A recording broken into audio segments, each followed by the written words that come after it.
کل زمانے پر مسلم بادشاہت آپ کی، ذرہ ذرہ اس جہاں کا ہے رعیت آپ کی۔ سیدی سیدی سیدی سیدی سیدی سیدی سیدی سیدی، کل زمانے پر مسلم بادشاہت آپ کی، ذرہ ذرہ اس جہاں کا ہے رعیت آپ کی۔ سیدی سیدی سیدی سیدی سیدی سیدی سیدی سیدی، چاند جھک جائے ادب سے نام سن کر آپ کا، چاند جھک جائے ادب سے نام سن کر آپ کا، جانور جنگل میں کرتے ہیں اطاعت آپ کی، ذرہ ذرہ اس جہاں کا ہے رعیت آپ کی۔ سیدی سیدی سیدی سیدی سیدی سیدی سیدی سیدی، مرتبے کیا کیا دیے رب نے شب معراج میں، مرتبے کیا کیا دیے رب نے شب معراج میں، انبیاء سب مقتدی ہے اور امامت آپ کی، ذرہ ذرہ اس جہاں کا ہے رعیت آپ کی۔ سیدی سیدی سیدی سیدی سیدی سیدی سیدی سیدی، بوبکر فاروق عثمان حیدر و حسن و حسین، بوبکر فاروق عثمان حیدر و حسن و حسین، کیسے ناموں سے مرتب ہے جماعت آپ کی، ذرہ ذرہ اس جہاں کا ہے رعیت آپ کی۔ سیدی سیدی سیدی سیدی سیدی سیدی سیدی سیدی، کس کے بس میں ہے احاطہ آپ کی تعریف کا، کس کے بس میں ہے احاطہ آپ کی تعریف کا، مختصر یہ ہے کہ قرآن ہے وضاحت آپ کی، ذرہ ذرہ اس جہاں کا ہے رعیت آپ کی۔ سیدی سیدی سیدی سیدی سیدی سیدی سیدی سیدی، کل زمانے پر مسلم بادشاہت آپ کی، ذرہ ذرہ اس جہاں کا ہے رعیت آپ کی۔ سیدی سیدی سیدی سیدی سیدی سیدی سیدی سیدی،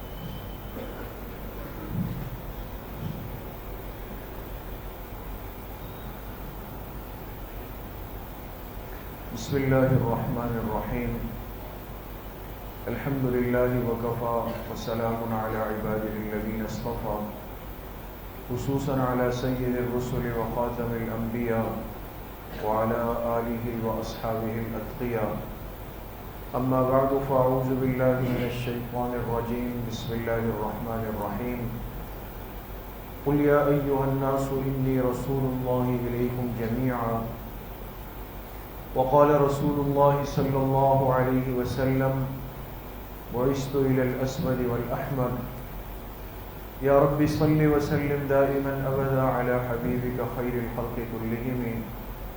تمام حضرات ایک مرتبہ محبت سے درود شریف پڑھ لیں. اللهم صل على محمد وعلى آل محمد كما صليت على إبراهيم وعلى آل إبراهيم إنك حميد مجيد. اللهم بارك على محمد وعلى آل محمد كما باركت على إبراهيم وعلى آل إبراهيم إنك حميد مجيد. میرے انتہائی قابل قدر دوستوں، بھائیوں اور بزرگوں، الحمدللہ آج اس مبارک سلسلے کی سیرت طیبہ کی 44ویں مجلس میں اللہ پاک نے ہم سب کو حاضری نصیب کی ہے. اللہ تعالیٰ آپ سب کے اس آنے کو، اس بیٹھنے کو، سننے اور سنانے کو اپنی بارگاہ عالیہ میں قبول فرمائیں اور ہم سب حاضرین و حاضرات کے ظاہر اور باطن کی اصلاح کا ذریعہ بنائیں. بات چل رہی ہے کہ جناب نبی کریم صلی اللہ علیہ وسلم کی کل مبارک زندگی اس دنیا میں وہ 63 سالہ ہے. 63 سالہ مبارک زندگی کو تقسیم کیا ہم نے 3 مرحلوں پر. پہلا مرحلہ آپ کی زندگی کا وہ ہے جو آپ کی ولادت سے لے کر آپ کی بعثت یعنی نبوت ملنے تک، ولادت تا بعثت، یہ زندگی کا پہلا مرحلہ ہے اور اس کی کل مدت کتنے سال ہے؟ 40 سال. دوسرا مرحلہ آپ کی بعثت سے لے کر آپ کی ہجرت تک، جب آپ مدینہ طیبہ تشریف لے گئے، یہ دوسرا مرحلہ بعثت تا ہجرت، یہ کل کتنے سال پر محیط ہے؟ 13 سال. تو 40 اور 13 53 سال ہو گئے. تیسرا اور آخری مرحلہ آپ کی مبارک زندگی کا وہ آپ کی ہجرت سے لے کر آپ کی وفات تک، دنیا سے تشریف لے جانے تک ہے، اور اس تیسرے مرحلے کی کل مدت کتنے سال ہے؟ 10 سال. اور اب ہماری بات چل رہی ہے آپ کی مبارک زندگی کے اس آخری اور تیسرے مرحلے پر جو 10 سال پر محیط ہے، اور اس کو کیا کہتے ہیں؟ مدنی دور کہتے ہیں. یہ مدنی زندگی کہلاتی ہے. اس 10 سالہ مدنی دور میں آپ علیہ الصلوۃ والسلام نے اصل کام، اصل محنت کیا کی ہے؟ ایک تأسیس اسلامی ریاست، ایک اسلامی ریاست کی بنیاد رکھی. آپ 10 سال میں آپ نے اسلامی ریاست کی بنیاد رکھی، لیکن یہ بنیاد اتنی آسانی سے نہیں رکھی گئی. اس کے لیے آپ کو مختلف تکلیفوں سے، آزمائشوں سے گزرنا پڑا. اس لیے مدنی دور کے 10 سال کو سمجھنے کے لیے ہم نے اس کو پھر تقسیم کیا کتنے مرحلوں پہ؟ 3 مرحلوں. پہلا مرحلہ مدنی زندگی کا ہے خطرات اور ان کا مقابلہ، جس پہ ہم بات کر چکے ہیں. اور اس پہلے مرحلے کی کل مدت کتنی تھی؟ 5 سال 8 مہینے. آپ نے 5 سال 8 مہینے تک خطرات کا ڈٹ کر مقابلہ کیا ہے. دوسرا مرحلہ ہے فتح کی ابتدا اور اس کے آثار. اتنے طویل عرصے تک آزمائشیں گزری، لیکن آپ علیہ السلام نہ گھبرائے، نہ اجتماعیت کو توڑنے دیا، صحابہ کو جوڑ کے رکھا. اب جا کر اللہ کی طرف سے فتح کے آثار شروع ہوئے، اور آپ نے پچھلی مجلس میں سنا کہ صلح حدیبیہ وہ سبب بنا اس فتح کے لیے. تو اب ہم بات کر رہے ہیں اس دوسرے مرحلے پر، جس کی کل مدت ہے 1 سال 11 مہینے. پھر انشاءاللہ آخری اور تیسرا مرحلہ ہوگا فتح کی تکمیل اور اس کے آثار. جی، اس وقت مدنی دور کل مدت 10 سال اسلامی ریاست اور اسلامی معاشرے کو آپ نے قائم فرمایا. جی، دوسرا مرحلہ ہے فتح کی ابتدا اور اس کے آثار. یہ ہماری بات اس میں چل رہی ہے.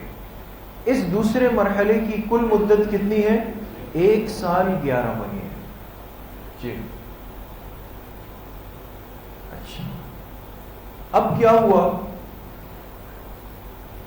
آپ علیہ الصلوۃ والسلام نے مشرکین مکہ سے صلح کری، جس کو صلح حدیبیہ کہا گیا. صلح حدیبیہ کی جو شقیں تھی پچھلی مجلس میں تفصیل سے آپ کے سامنے آئی.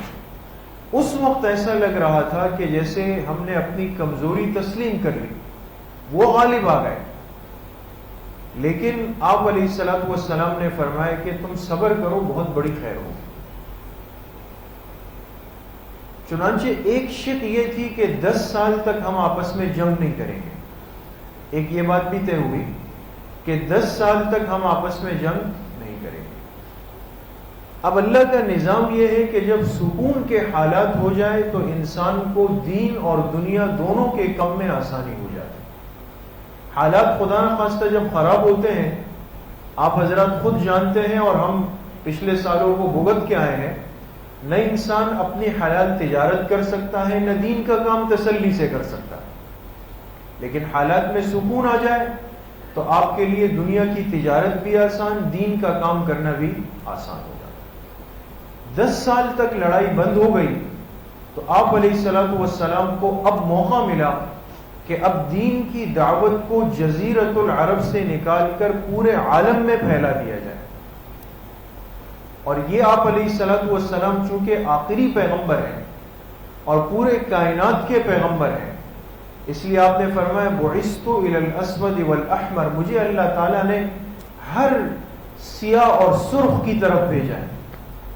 اور فرمایا کہ اس زمین پر کوئی کچا پکا گھر ایسا نہیں بچے گا مگر یہ کہ میرا لایا ہوا کلمہ ایک دن ضرور اس میں داخل ہو جائے گا. یہ مشکات شریف کی روایت ہے. اب جب سکون ہوا تو آپ نے ارادہ فرمایا کہ اب سلاطین اور امراء، جو پورے دنیا پر بادشاہوں کا ایک نظام چل رہا تھا، ابھی آپ نقشہ دیکھ لیں گے، جزیرۃ العرب کے اطراف میں 2 بڑی بڑی سلطنتیں کام کر رہی تھی اور پھر ان کی ماتحتی میں چھوٹی چھوٹی بادشاہتیں چل رہی تھی. تو بادشاہوں کا ایک بڑا نظام تھا، ان سے بات کرنا مشکل، ان تک پہنچنا مشکل. لیکن آپ علیہ الصلوۃ والسلام چونکہ اللہ کے آخری اور سچے پیغمبر تھے، جس مقصد اور کام کے لیے آئے وہ محدود نہیں تھا، ایک خاص جگہ کے لیے، خاص زبان کے لیے، خاص لوگوں کے لیے نہیں. انی رسول اللہ علیکم جمیعا، اللہ نے مجھے تمام کائنات کے لیے پیغمبر بنا کر بھیجا، ہر ایک تک یہ دعوت چاہیے. اب آپ نے سوچا کہ جو دنیا کے بادشاہ ہیں، امراء ہیں، ان کو مکتوبات یعنی خطوط لکھے جائیں اور خط لکھ کر ان کو اللہ کے دین کی، اس کلمے کی دعوت دی جائے، ان کو متوجہ کیا جائے. ممکن ہے ان پہ اثر ہو، یہ ایمان قبول کر لے، اور جب یہ بادشاہ مان جائیں گے تو ان کی رعایا جو ان کے ماتحت ہے وہ خود بخود اس مبارک دین کو قبول کرنے میں آ جائیں گے. یہ فیصلہ بہت بڑا فیصلہ تھا، اس لیے کہ بادشاہت کے نظام میں زیادہ تر ظلم ہوتا ہے.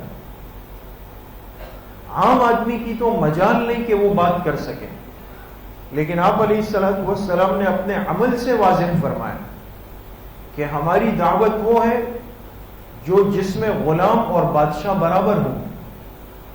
یہ نہیں ہے کہ بادشاہ سے الگ بات ہوگی، غریب سے الگ بات ہوگی، ایک علاقے والے سے الگ بات ہوگی، دوسرے سے الگ نہیں. سب کو ایک پیغام، ایک دعوت، ایک اللہ کی طرف بلانا ہے. آپ نے دل میں سوچا کہ اب موقع ہے، لڑائی جنگیں بند ہو گئی، سکون ہے، لہذا دنیا کے بادشاہوں کو اللہ کے دین کی طرف اب متوجہ کرنا چاہیے. یہ ذوالحجہ سن 6 ہجری کا یہ واقعہ ہے. سن 6 ہجری کا آخری مہینہ چل رہا تھا، مدنی دور کا 6واں سال اور اس کا آخری مہینہ ہے. آپ کے دل میں خیال آیا کہ دنیا کے بادشاہوں کو خطوط لکھنے چاہیے. جب یہ آپ نے سوچا تو پھر آپ نے صحابہ اکرام سے مشورہ کیا. جی، مکتوبات بھیجنے کی ترتیب کیا ہے؟ پوری سیرت سے آپ کو سبق ملا کہ آپ علیہ الصلوۃ والسلام ہمیشہ صحابہ کو مشورے میں رکھتے تھے کسی بھی بڑے کام سے پہلے. تو پہلی بات آپ نے صحابہ سے مشورہ کیا کہ بادشاہوں کو دعوت پہنچانی ہے، کیا کریں؟ ایسے صحابہ کا انتخاب ہوا جو اس جگہ کے ماحول اور حالات سے واقف ہو اور زبان پہ قادر ہو. یہ دعوت و تبلیغ کا، دین کی بات پہنچانے کا ایک اہم ترین اصول ہے. اس لیے پچھلی ہماری ایک مجلس میں بات ہوئی کہ ہمارے نوجوانوں کو آج دنیا کی ہر زبان سیکھنی چاہیے، ہر زبان، اپنی زبان سے ہٹ کر. آپ انگلش بھی سیکھیں، عربی بھی سیکھیں، چائنیز بھی سیکھیں، فرینچ بھی سیکھیں. جتنی زبانیں دنیا میں رائج ہے، یہ دین کی دعوت کیسے جائے گی، کیسے منتقل ہوگی؟ ہاں، انسان زبان ضرور سیکھے، علم ضرور حاصل کرے، لیکن ان سے مرعوب ہو کر نہیں، ان سے متاثر ہو کر نہیں کہ انگلش سیکھ لی اور اب پریشان ہے کہ میں تو آج تک جاہل گھوم رہا تھا. اس نیت سے حاصل کرے کہ اس زبان کو لے کر پوری دنیا میں جاؤں گا اور اللہ کے آخری پیغمبر صلی اللہ علیہ وسلم کے لائے ہوئے دین کی محنت کروں. تو وہ صحابہ جو ہر جگہ کے حالات سے واقف تھے اور زبان پہ قادر تھے، ان کو چنا گیا. تیسری بات، جب یہ مشورہ چل رہا تھا، حضرت سلمان فارسی رضی اللہ عنہ، یہ بڑے سمجھدار ذہین صحابی ہیں. انہوں نے ایک مشورہ غزوہ خندق میں دیا تھا، آپ کو یاد ہوگا کہ خندق کھودی جائے اور اس سے بڑا فائدہ ہو. اس مجلس میں انہوں نے کہا آپ علیہ السلام کو کہ اگر آپ دنیا کے بادشاہوں کو خط بھیجنا چاہتے ہیں تو دنیا کا نظام یہ ہے کہ اس خط کو قبول کیا جاتا ہے جس پہ مہر لگی ہوئی ہو. جس پر مہر نہ ہو تو اس خط کا اعتبار نہیں. لہذا آپ اپنی مہر بنا لیں پہلے. تو آپ علیہ السلام کو مہر بنانے کا مشورہ دیا، اسٹیمپ بنانے کا، ورنہ اس سے پہلے آپ نے کوئی مہر نہیں بنا. چنانچہ طے ہوا کہ ایک مہر بنائی جائے اور اس کے لیے انگوٹھی بنائی جائے. اس مجلس میں یہ بات بھی سمجھ لیں کہ انگوٹھی بنانا آپ علیہ الصلوۃ والسلام سے ثابت ہے، لیکن یاد رکھیں اس انگوٹھی کا مقصد مہر تھا. آپ سمجھ رہے؟ یہ انگوٹھی بنی کس مقصد کے لیے تھی؟ مہر کے لیے. اس میں مہر تھی، لہذا آپ کی مبارک انگلی میں انگوٹھی تھی تو آپ اسی کو لگا لیتے تھے.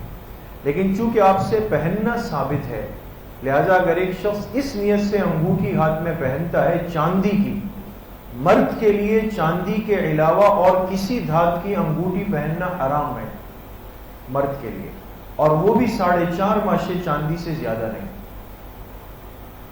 تو ایک انگوٹھی آپ کے لیے بنانے کا مشورہ ہوا.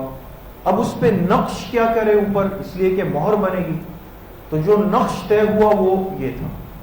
جی، یہ آپ علیہ السلام کی انگوٹھی کا نقش ہے، اور اصل میں تھا محمد الرسول اللہ. لیکن ظاہر سی بات ہے کہ ترتیب ایسے رکھی کہ اللہ کا نام سب سے اوپر ہے. تو سب سے پہلے اللہ، پھر رسول، پھر محمد صلی اللہ علیہ وسلم. ورنہ اصل عبارت یہ ہے مہر کی، محمد الرسول اللہ، کہ آپ کی طرف سے یہ خط بھیجا جا رہا ہے. یہ نقش آپ نے اپنی انگوٹھی میں کیا. حدیث میں آتا ہے آپ علیہ السلام نے فرمایا کہ میری انگوٹھی کا جو نقش ہے وہ میرے بعد کوئی نہ بنائے، وہ میری خصوصیت ہے. لہذا اب اگر کوئی مسلمان چاندی کی انگوٹھی بناتا ہے تو اگر کوئی نقش رکھنا چاہے لیکن یہ نقش نہیں رکھے گا، اس لیے کہ یہ کن کی خصوصیت ہے؟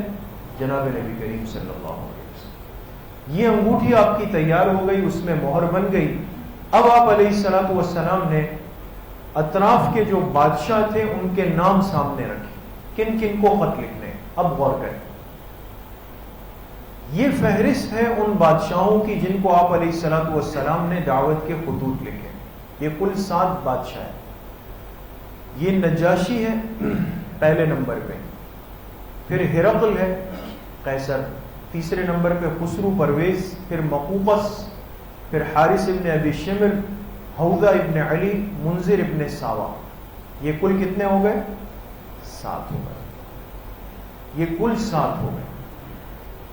اب ہر ایک کس ملک کا بادشاہ تھا وہ آپ دیکھیں. نجاشی کا تعلق حبشہ سے ہے، ہرقل روم کا، خسرو پرویز فارس کا، مقوقس مصر کا، حارث ابن ابی شمر دمشق کا، حوضہ ابن علی یمامہ کا، منذر ابن ساوا بحرین.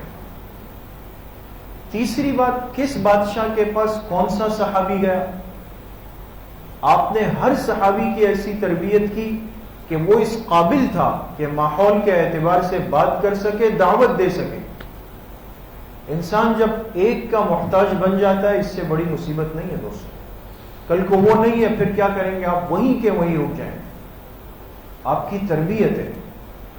نجاشی کے لیے جس صحابی کو بھیجا عمرو ابن امیہ زمری، ہرقل کے لیے حضرت دحیہ کلبی، خسرو پرویز کے لیے عبداللہ ابن حذافہ سہمی، مقوقس کی طرف حاطب ابن بلتعہ، حارث ابن ابی شمر کی طرف شجاع ابن وہب، حوضہ ابن علی کی طرف سلیت ابن عمر، منذر ابن ساوا کی طرف علا ابن حضرمی رضی اللہ تعالی عنہم اجمعین. یہ صحابہ ایک ایک بادشاہ کے پاس گئے. آخری بات یہ کہ ان بادشاہوں کا جواب کیا ہوا. یہ کل کتنے بادشاہ ہیں؟ 7. یہ ذہن میں رکھیں. ان میں سے صرف 2 نے اسلام قبول کیا. نجاشی وہ پہلا بادشاہ ہے جس نے اسلام کو قبول کیا آپ کے خط کو پڑھ کر. ہرقل نے اسلام قبول کرنے سے تو انکار کیا لیکن آنے والے سفیر کا بہت اکرام کیا. خسرو پرویز یہ بڑا بد نصیب بدبخت تھا، اس نے آپ کے مبارک خط کے ساتھ انتہائی توہین آمیز معاملہ کیا. مقوقس نے اسلام قبول نہیں کیا لیکن اس نے اکرام بھی بہت کیا سفیر کا اور آپ کی خدمت میں ہدایہ بھیجے اپنی طرف سے. حارث ابن ابی شمر وہ دوسرا بد نصیب تھا جس نے آپ علیہ السلام کے مکتوب مبارک کی توہین کی. حوضہ ابن علی نے اسلام قبول نہیں کیا لیکن سفیر کا اکرام کیا. منذر ابن ساوا وہ دوسرا خوش نصیب تھا جس نے اسلام کو قبول کیا. اب اس پورے نقشے کو دیکھیں. کل بادشاہ کتنے؟ 7. اسلام کتنوں نے قبول کیا؟ 2 نے. خط کے ساتھ توہین کا معاملہ کتنوں نے کیا؟ 2 نے. تو کتنے ہو گئے؟ 4. باقی رہ گئے 3. باقی 3 نے اسلام قبول نہیں کیا لیکن آنے والے سفیر کے ساتھ عزت کا اکرام کا معاملہ کیا. اس لیے کہ یہ بھی ایک صفات والی زندگی کا حصہ ہے. یہ صفات والی زندگی کا حصہ ہے. ضروری نہیں کہ آپ ہر آدمی کی ہر فرمائش ہر بات کو مان لیں. یہ ضروری نہیں. ہر انسان آزاد ہے لیکن یہ ضروری ہے کہ انسان سامنے والے کو واپس بھی کرے، جواب بھی دے تو عزت کے ساتھ دے. یہ تو نہیں ہے کہ کوئی آپ کے پاس آیا، آپ کے پاس اسباب نہیں ہے یا آپ کا دل نہیں مانتا، آپ کا ارادہ نہیں ہے لیکن آپ اس کو بے عزت ذلیل تو نہیں کریں گے. اکرام کے ساتھ، عزت کے ساتھ، صحیح جواب کے ساتھ آپ اس کو واپس کریں گے. اس لیے حدیث میں آپ علیہ السلام نے فرمایا تمہارے پاس اگر کوئی سائل آ جائے اور تمہارے پاس اس وقت اسباب نہ ہو تو اس کو کسی اور وقت کی طرف توجہ دلا دو اور عزت کے ساتھ اس کو رخصت کرو. تو یہ 7 بادشاہوں کے پاس خطوط گئے اور انہوں نے اس کے ساتھ یہ معاملہ کیا جو آپ کے سامنے ہے. اب ایک ایک بادشاہ کی ترتیب آئے گی، اس کو غور سے دیکھیں. جی یہ ہے جزیرت العرب. یہ جو بیچ میں ہے پورا یہ جزیرت العرب ہے. یہ مدینہ طیبہ ہے. یہ جو دائرہ بنا یہ مدینہ. آپ علیہ السلام اس مدینہ طیبہ میں بیٹھے ہوئے ہیں. یہاں آپ نے ارادہ کیا کہ دنیا کے بادشاہوں کو خط لکھنا ہے. اس وقت یہ جو پورا دنیا کا نقشہ ہے یہاں پر 2 بڑی سلطنتیں تھیں. غور کریں. یہ سب سے بڑی سلطنت ہے فارسی. اس کو فارسی سلطنت بھی کہتے تھے، ساسانی سلطنت بھی کہتے تھے، ایرانی سلطنت بھی کہتے تھے. ہمارے پڑوس میں جو ایران ہے یہی ملک مراد ہے. اس سے اسی کو سابقہ زمانے میں فارس بھی کہا گیا، ساسان بھی کہا گیا. لیکن یہ دنیا کی ایک بڑی سلطنت تھی اور پھر اس کی ماتحتی میں اطراف میں چھوٹی چھوٹی سلطنتیں بنی ہوئی.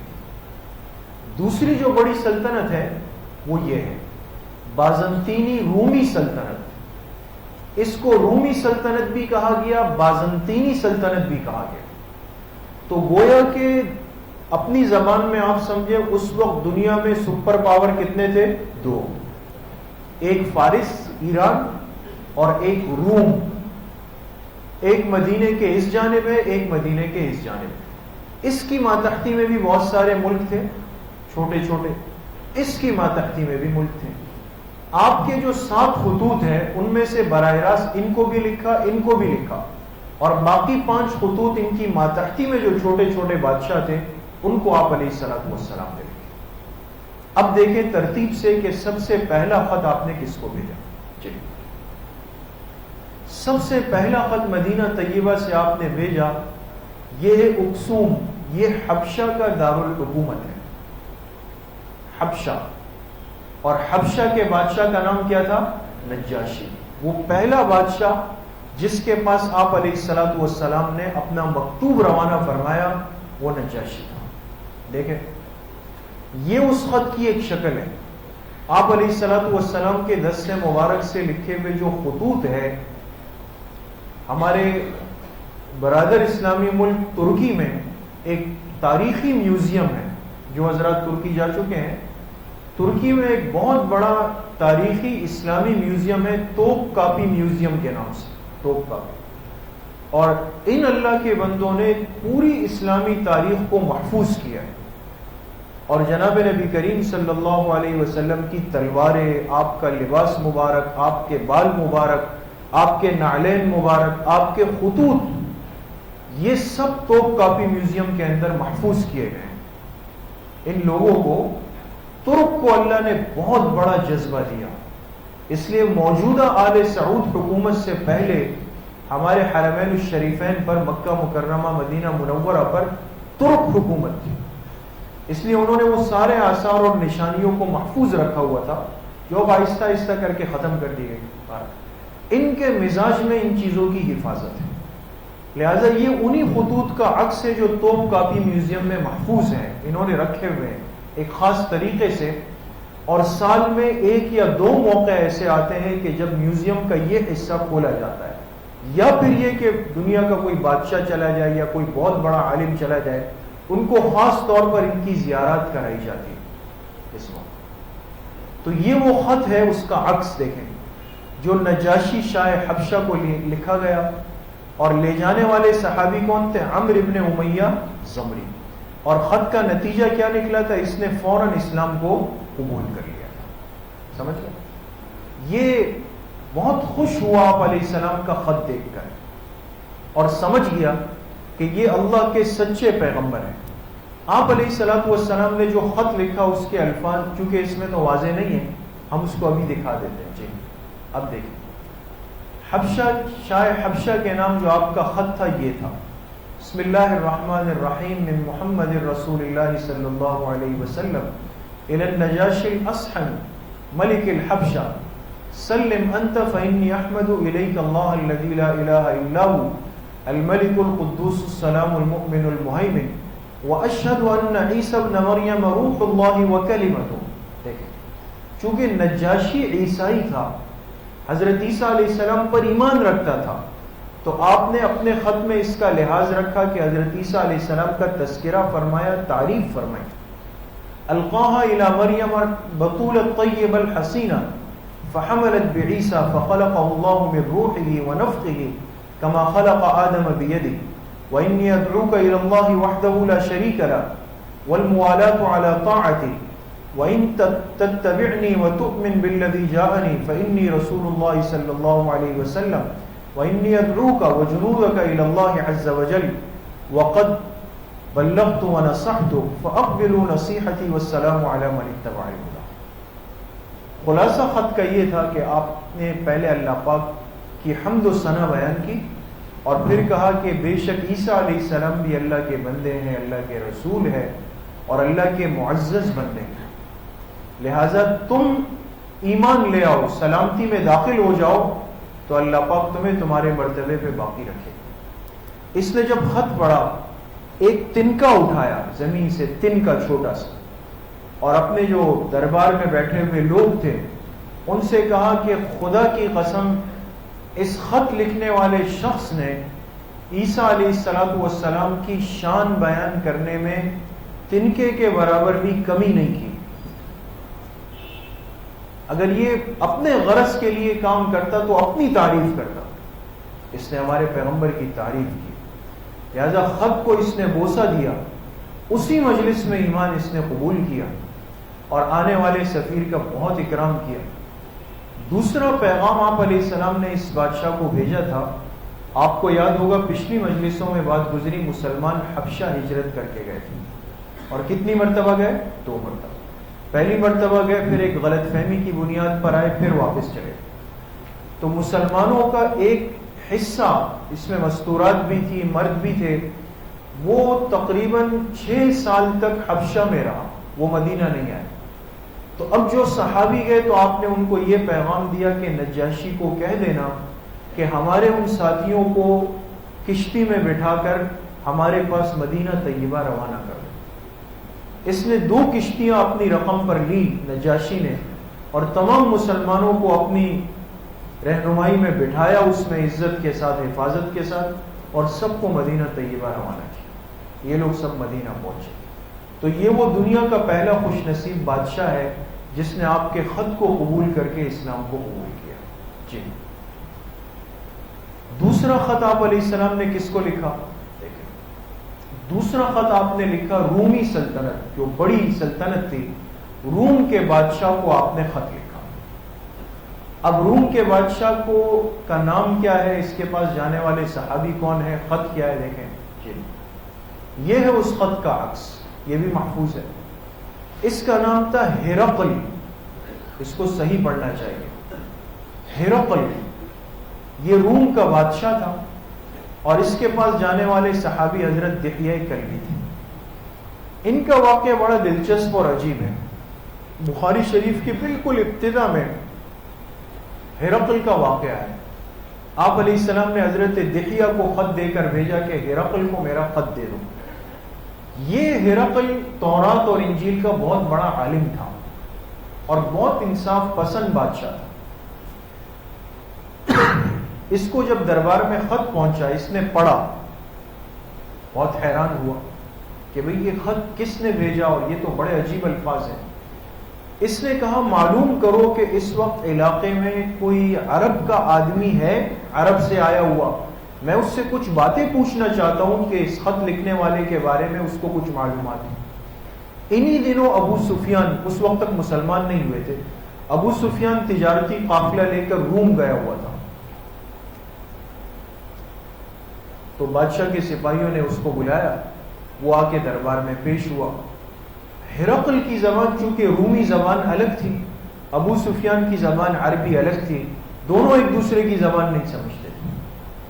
تو ہرقل نے ایک ترجمان بٹھایا بیچ میں اور کہا میں سوالات کروں گا، تم ترجمانی کرو. اب اس نے 11 یا 12 سوالات کیے، بہت تفصیلی ہے، اس میں ہم نہیں جا سکتے. ایک سوال یہ کیا ہرقل نے کہ یہ جس شخص نے نبوت کا دعویٰ کیا ہے، بتاؤ اس کا نسب اور خاندان کیسا ہے. ابو سفیان مسلمان نہیں ہوا، لیکن عرب میں زمانے جاہلیت میں بھی جھوٹ بولنا بہت بڑا جرم سمجھا جاتا تھا، انسان اپنی بے عزتی سمجھتا تھا. ابو سفیان نے کہا کہ عالی نسب والے، بہت بڑے خاندان والے. کہا اچھا اس شخص نے کبھی دھوکہ دیا تمہیں؟ کہا کبھی دھوکہ نہیں دیا. کہا اس کی بات ماننے والے مالدار زیادہ ہیں یا غریب زیادہ ہیں؟ ابو سفیان نے کہا غریب لوگ زیادہ. کبھی آپ لوگوں کی آپس میں جنگ ہوئی؟ ابو سفیان نے کہا ہوئی ہے. کون غالب آیا؟ کبھی وہ آ جاتے ہیں، کبھی ہم غالب آ جاتے ہیں. معاملہ برابر چل رہا ہوتا ہے، کبھی وہ جیت جاتے ہیں، کبھی ہم جیت جاتے ہیں. اس شخص کے خاندان میں اس سے پہلے کسی نے یہ دعویٰ کیا؟ کہا کسی نے نہیں کیا، یہ پہلا شخص ہے جو دعویٰ. اس شخص پر ایمان لانے والوں میں سے کوئی ایسا ہے جو دین سے واپس گیا ہو کفر میں؟ ابو سفیان نے کہا ایسا تو کوئی بھی نہیں.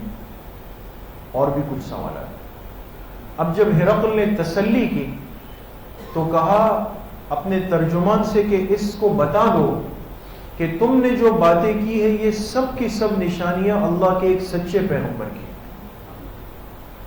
صرف خط دیکھا ہے لیکن کہا کہ یہ ایک سچے پیغمبر کی نشانی. پھر سب کو جمع کیا اپنے دربار میں. اور کہا دیکھو میں تورات کا عالم ہوں، انجیل کا عالم ہوں، اور اس میں جو نشانیاں آخری پیغمبر کی لکھی ہے وہ سب یہاں موجود ہیں، لہذا میرا مشورہ یہ کہ میں بھی ایمان لاتا ہوں، تم بھی ایمان لے آؤ۔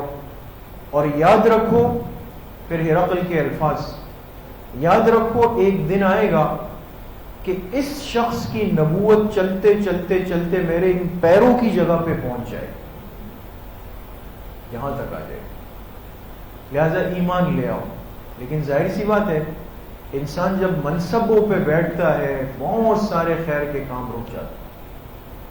لوگوں نے شور مچا دیا، بخاری شریف کے الفاظ ہیں جیسے وحشی گائے کی طرح چیخنے لگے کہ بھئی یہ تم نے کیا کہہ دیا، ہم کیسے اپنا دین چھوڑ دیں، اور اس کو قتل کرنے کے لیے آنے لگے۔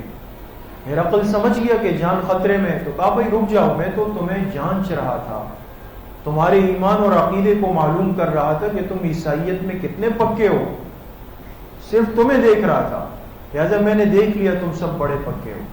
وہ خوش ہو گئے اس سے، چلو جان بچ گئی سے۔ یہ دل سے سمجھ چکا تھا، لیکن اپنی اس بادشاہت کی وجہ سے ایمان نہیں لا سکتا، اور اسی حالت میں دنیا سے جائے۔ یہ بھی اسی کا ہی ایک عکس ہے جو ہرقل کو خط لکھا گیا۔ جی اب ہرقل کے خط کے الفاظ، بسم اللہ الرحمن الرحیم، من محمد رسول اللہ صلی اللہ علیہ وسلم الی ہرقل عظیم الروم۔ ہر خط میں آپ دیکھیں، ہر بادشاہ کے ساتھ آپ علیہ السلام نے عزت کے الفاظ استعمال کیے۔ یہ اس سے کیا سمجھ آ رہی ہے دوستو؟ یہ سب کافر بادشاہ ہیں، لیکن آپ نے ہر بادشاہ کو عزت کے کلمات دیے۔ یہ سبق ہمیں سیرت سے نہیں ملتا دوستو۔ آج ہر آدمی اپنے علاوہ دوسرے کو، جو کافر ہو یا دوسرے مسلک و مشرب کا ہو، ہمارے پاس سوائے گالیوں کے اور کچھ نہیں۔ منصب تو دور کی بات، عزت کے کلمات تو دور کی بات، نعوذ باللہ پہلے گالم گلوچ کریں گے پھر اس کا تذکرہ کریں گے۔ آپ کی سیرت دیکھیں، یہ کافر بادشاہ ہے لیکن تھے بادشاہ منصب والے، آپ نے ہر ایک کو اس کا منصب ذکر کیا۔ عظیم الروم، جو روم کے بڑے بادشاہ ہیں۔ سلام علی من اتبع الہدی اما بعد فانی ادعوک بدعایۃ الاسلام اسلم تسلم واسلم یؤتک اللہ اجرک مرتین فان تولیت فان علیک اسم یریسین۔ پھر یہ آیت لکھی، وَيَا أَهْلَ الْكِتَابِ تَعَالَوْا إِلَىٰ كَلِمَةٍ سَوَاءٍ بَيْنَنَا وَبَيْنَكُمْ أَلَّا نَعْبُدَ إِلَّا اللَّهَ وَلَا نُشْرِكَ بِهِ شَيْئًا وَلَا يَتَّخِذَ بَعْضُنَا بَعْضًا أَرْبَابًا مِّن دُونِ اللَّهِ فَإِن تَوَلَّوْا فَقُولُوا اشْهَدُوا بِأَنَّا مُسْلِمُونَ۔ آپ نے فرمایا تم اسلام لے آؤ تو سلامتی میں آ جاؤ گے، اور اگر نہیں لائے تو یاد رکھو کہ سب روم والوں کا گناہ تمہاری گردن پہ آ جائے، اس لیے کہ بادشاہوں کو دیکھ کر لوگ اپنا دین منتخب کرتے ہیں۔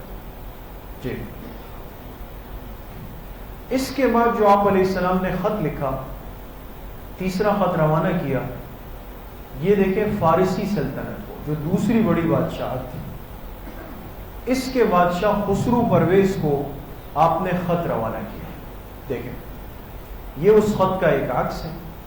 خسرو پرویز اس کا نام تھا، فارس کا بادشاہ تھا، اور اس کے پاس جانے والے سفیر تھے عبداللہ ابن حذافہ سہمی، یہ بڑے بہادر صحابی تھے۔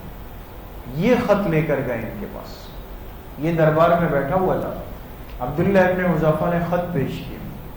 اس نے جب خط کو پڑھا تو نعوذ باللہ اس کو چاک کر دیا، پھاڑ دیا، پھر اٹھا کر ایسے پھینکا اور کہا کہ میرے ایک غلام کو کیسے جرأت ہے کہ وہ مجھ سے بات کر رہا ہے، نعوذ باللہ من ذلک۔ نے حضور علیہ السلام کے لیے یہ الفاظ فرمائے کہ میرے غلام کو کیسے جرأت ہے کہ وہ مجھ سے بات کرے۔ اور پھر کیا کیا؟ پھر اپنے ماتحت یمن کے بادشاہ، اس کا نام تھا بازان، یمن کے بادشاہ کو کہا کہ 2 آدمی بھیجو اور جا کر اس آدمی کو مدینہ سے گرفتار کر کے لاؤ۔ یہ تو بہت متکبر تھا، اس کو لگا کہ میں سب کچھ کر لوں گا۔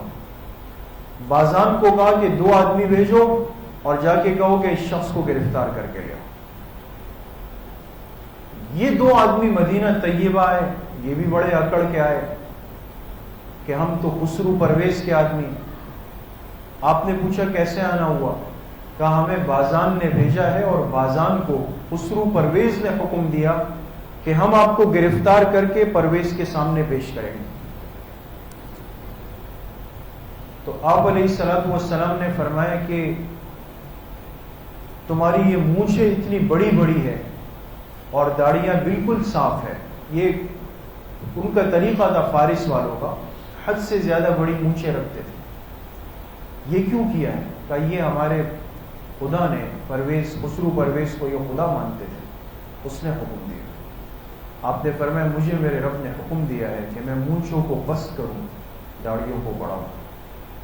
پھر فرمایا چلو کل مل لیں گے، کل مل لیں گے۔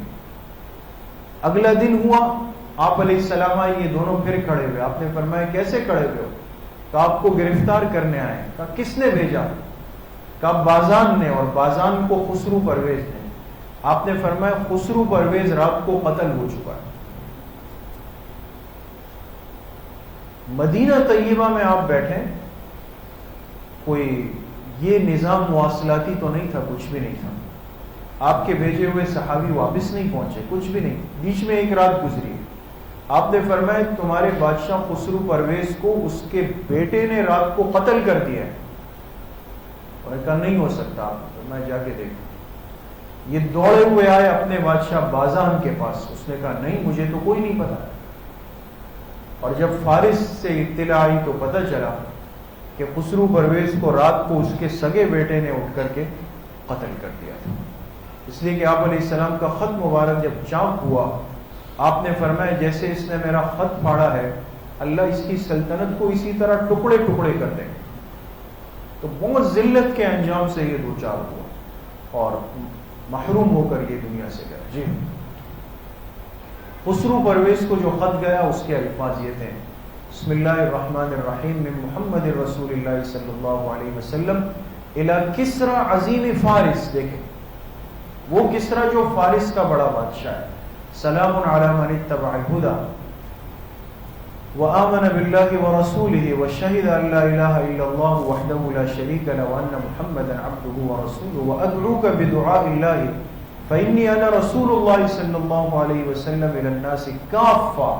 مجھے اللہ نے پوری انسانیت کی طرف پیغمبر بنا کر بھیجا ہے۔ لا نذر من کان حیا، جو زندہ انسان ہے ہم ایک کو بھی نہیں چھوڑیں گے، ہر ایک کو دعوت دیں گے۔ وَيَحِقَّ الْقَوْلُ عَلَى الْكَافِرِينَ فَأَسْلِمْ تَسْلَمْ، اسلام لے آ تو تو بھی سلامتی میں آ جائے گا۔ فَإِنْ أَبَيْتَ، اگر تو نے انکار کیا، فَإِنَّ اسْمَ الْمَجُوسِ عَلَيْكَ، سب مجوس کا گناہ تیری گردن پہ ہوگا۔ جی چوتھا خط آپ علیہ الصلوۃ والسلام نے روانہ کیا، یہ مصر ہے، مصر کی طرف بھیجا۔ اس کے بادشاہ کا نام تھا مقوقس، مقوقس کو بھیجا۔ یہ دیکھیں شاہ مصر مقوقس کو جو خط لکھا گیا، اور سفیر تھے حاتب ابن بلتع۔ اس نے خط پڑھا اور سفیر کا بہت اکرام کیا اور کہا کہ میں ایمان تو قبول نہیں کرتا، لیکن میں تمہارے پیغمبر کو کچھ ہدیے بھیجنا چاہتا ہوں۔ اچھا آپ علیہ السلام نے یہ بھی پیغام دے کر بھیجا کہ اس کو یہ کہہ دینا کہ تم جہاں کے بادشاہ ہو مصر کے، اس جگہ پر اللہ کا ایک بہت بڑا دشمن تم سے پہلے گزرا ہے۔ کون؟ فرعون، اور اس کے ساتھ اللہ نے برا انجام کیا، لہذا تم اس سے عبرت حاصل کرو۔ اس نے کہا کہ میں ایمان قبول نہیں کر سکتا ہوں، لیکن تمہیں عزت دے سکتا ہوں۔ اس نے آپ کی خدمت میں 2 ہدیے بھیجے مقوقس۔ ایک اس کی 2 باندیاں تھی، باندیاں لونڈیاں، وہ 2۔ ایک باندی کا نام تھا ماریا قبطیہ اور دوسری کا نام تھا شیرین۔ یہ دونوں آپس میں سگی بہنیں تھیں۔ 2 باندیاں آپ کی خدمت میں بھیجی، اور ایک اس کا خاص خچر تھا، خچر جو سواری کا جانور ہے، ایک خوبصورت خچر، وہ بھی آپ کی خدمت میں بھیجی۔ سفیر جب واپس آئے 2 باندیاں پیش کی، دونوں سگی بہنیں تھیں۔ حضرت ماریا قبطیہ کو تو آپ نے قبول فرمایا، اور آپ حضرات جانتے ہیں کہ حضرت ماریا قبطیہ ہی سے آپ علیہ السلام کے ایک صاحبزادے حضرت ابراہیم کی پیدائش ہوئی، جن کا بعد میں انتقال ہوا۔ اور جو شیرین تھی یہ آپ نے اپنے صحابی حضرت حسان ابن ثابت رضی اللہ عنہ کو دی، اور جو خچر تھا یہ آپ نے اپنی سواری کے لیے رکھا۔ اس خچر کو بہت لمبی عمر ملی، اور روایت میں آتے ہیں حضرت معاویہ رضی اللہ عنہ کی خلافت تک یہ خچر ان کے استعمال میں رہا ہے۔ تو اس بادشاہ نے اکرام کیا لیکن اسلام قبول نہیں کیا۔ جی، اس کو جو خط لکھا گیا اس کے الفاظ کیا تھے؟ مقوقس کو بسم اللہ الرحمن الرحیم من محمد عبد اللہ ورسولہ الی المقوقس عظیم القبط، قبط کہتے ہیں مصر والوں، سلام علی من اتبع الہدی اما بعد فانی ادعوک بدعایۃ الاسلام اسلم تسلم واسلم یؤتک اللہ اجرک مرتین فإن تولیت فإن علیک اسم القبط۔ تقریباً ایک ہی مضمون ہوتا تھا، یا اہل الکتاب تعالوا الی کلمۃ سواء بیننا وبینکم الا نعبد الا اللہ ولا نشرک به شیئا ولا يتخذ بعضنا بعضا اربابا من دون اللہ فإن تولوا فقولوا اشهدوا بأننا مسلمون۔ جی، پانچواں خط آپ علیہ السلام والسلام نے جو روانہ فرمایا یہ دمشق کے بادشاہ کو بھیجا، شاہ دمشق کو آپ علیہ الصلوۃ والسلام نے خط بھیجا۔ جی، اور یہ وہ دوسرا بد نصیب تھا جس نے آپ کے خط کے ساتھ توہین کا معاملہ کیا۔ اس کا نام تھا ابن ابی شمر، جانے والے صحابی تھے شجاع ابن وہب۔ اچھا، اب ہوا یہ کہ جب یہ صحابی دمشق گئے تو یہ وہ دن تھے کہ جب یہ دمشق کا بادشاہ استقبال کی تیاری کر رہا تھا ہرقل کی۔ ہرقل جو مصر کا بادشاہ ہے نا جس کی بات آئی، ہرقل دورہ کرنے والا تھا اس ملک کا، تو یہ اس کے استقبال کی تیاری کر رہا تھا۔ اس کو کسی نے بتایا کہ بھئی آپ کے پاس ایک قاصد نمائندہ آیا ہے ملنے کے لیے خط لے کر۔ اس کے باوجود اس نے بہت دنوں تک ملاقات ہی نہیں کی، جان بوجھ کر انتظار کروایا۔ بہت دنوں کے بعد پھر ایک دن یہ دربار میں داخل ہوا تو شجاع ابن وہب خط لے کر گئے۔ جو دروازے پہ دربان کھڑا تھا اس نے پوچھا کہ خط کس کا ہے؟ انہوں نے کہا ہمارے پیغمبر کا ہے۔ کہا کیا خط ہے؟ تو شجاع ابن وہب نے جب خط پڑھنا شروع کیا، یہ دربان دروازے پہ کھڑا ہوا، خط کا ایک ایک جملہ پڑھ رہے ہیں اور یہ دربان ساتھ میں رو رہا ہے۔ جب خط پورا ہوا تو اس دربان نے کہا کہ میں عیسائی مذہب پر ہوں اور میں نے انجیل پڑھی ہے، انجیل میں آخری پیغمبر کی نشانیاں ہیں، لہذا یہ واقعی سچے پیغمبر ہے، لہذا بادشاہ کو خط لے جانے سے پہلے مجھے کلمہ پڑھا، یہ دروازے میں مسلمان ہو۔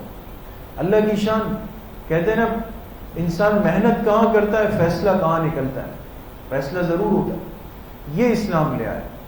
اب بادشاہ کے سامنے جب خط گیا اور اس نے کہا کہ کیا خط ہے؟ انہوں نے کہا ہمارے پیغمبر نے بھیجا ہے۔ اس نے خط پڑھا بھی نہیں اور اس طرح اٹھا کے اس کو زمین پہ پھینک دیا، نعوذ باللہ من ذالک، اس کو زمین پہ پھینک دیا اور کہا کہ یہ کون ہے جو مجھ سے میری حکومت چھیننے کی باتیں کر رہا ہے؟ یہ صحابی بھی بہرحال واپس آ گئے۔ آپ علیہ الصلوۃ والسلام کو پتہ چلا، آپ نے فرمایا کہ اللہ پاک اس کو بھی جلد ہلاک کر دے۔ جی، اس کو جو خط لکھا گیا اس خط کے الفاظ یہ تھے، شاہ غسان، بسم اللہ الرحمن الرحیم من محمد رسول اللہ صلی اللہ علیہ وسلم الی الحارث بن ابی شمرہ سلام علی من اتبع الہدی وآمن به وصدق وانی ادعوک الی ان تؤمن باللہ وحدہ لا شریک لہ یبقى لک ملکہ۔ جی، اس کے بعد آپ علیہ الصلوۃ والسلام نے جو خط لکھا یہ چھٹا خط تھا، یہ یمامہ کے بادشاہ کو لکھا، یمامہ کے بادشاہ کو۔ اس خط کا عکس تو دستیاب نہیں ہو سکا ہے، اس کی جو شکل ہے، لیکن اس کے الفاظ جو روایات میں ملتے ہیں وہ یہ ہے۔ حوزہ ابن علی حنفی اس کا نام تھا۔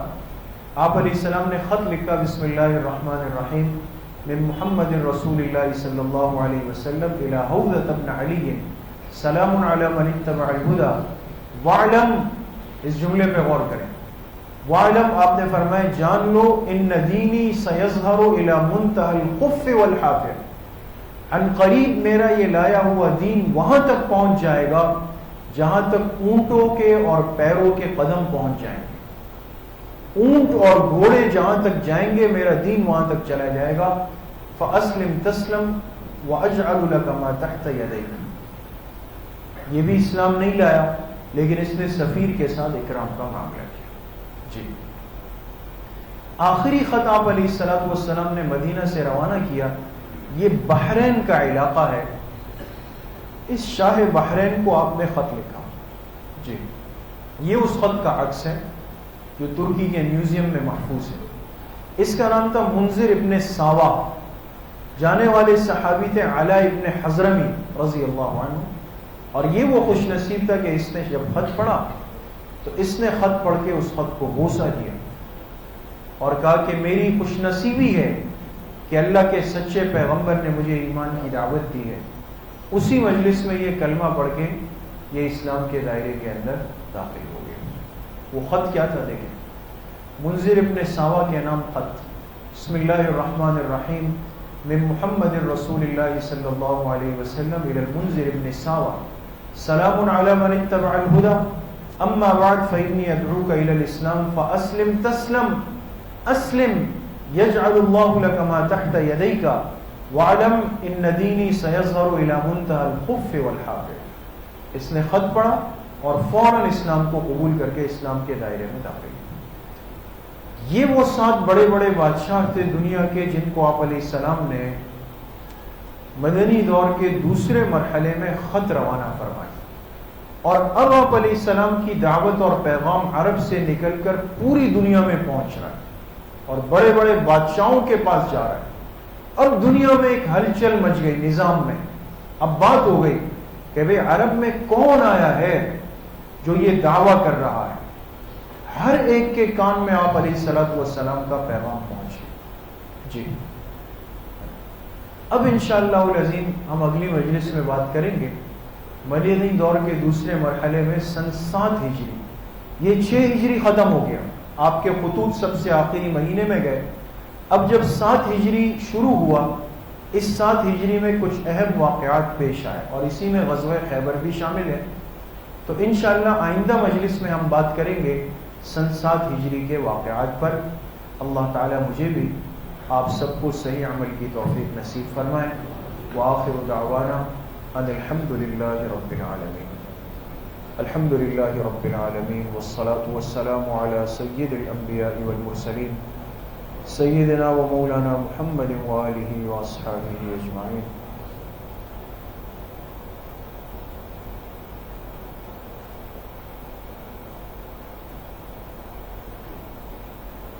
وصلی اللہ وسلم علی نبینا محمد وآلہ وصحبہ اجمعین برحمتک یا ارحم الراحمین. السلام علیکم.